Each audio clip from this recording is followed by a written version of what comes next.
အရေးကြီးဆုံးကဘုန်းကြီးတို့တတိပေးချင်တာကတော့ပြည်တော်စုမြန်မာနိုင်ငံတော်မှာမိတင်းပြီးတော့နေကြတဲ့ရဟန်းရှင်သူပြည်သားအားလုံးတို့မတူညီတဲ့စံကျင်မဲ့စကားတွေကိုပြောနေခြင်းဟာအန္တရာယ်ကြီးတစ်ခုဖြစ်ပါတယ်ညီညွတ်စိတ်ဆက်တဲ့စကားပြောခြင်းဟာငြိမ်းချမ်းသာယာမှုအတွက်အထောက်အကူဖြစ်ပါတယ်ဒါကြောင့်ကိုယ်အချင်းချင်းပြန်တိုက်တဲ့ယောဂမျိုးတွေမဖြစ်ဘဲနဲ့အချင်းချင်းညီညွတ်စိတ်ဆက်စွာ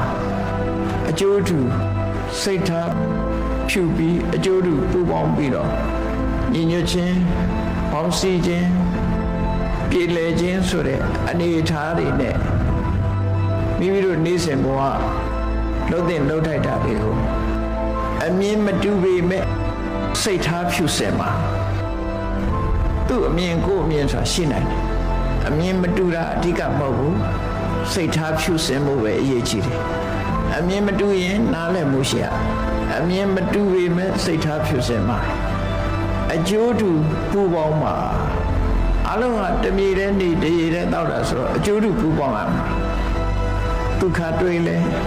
မျှဝေခံစားရမှာပဲဒုက္ခတွေ့လဲမျှဝေခံစားရမှာအေးတူပူအမျှဆိုမြန်မာစကား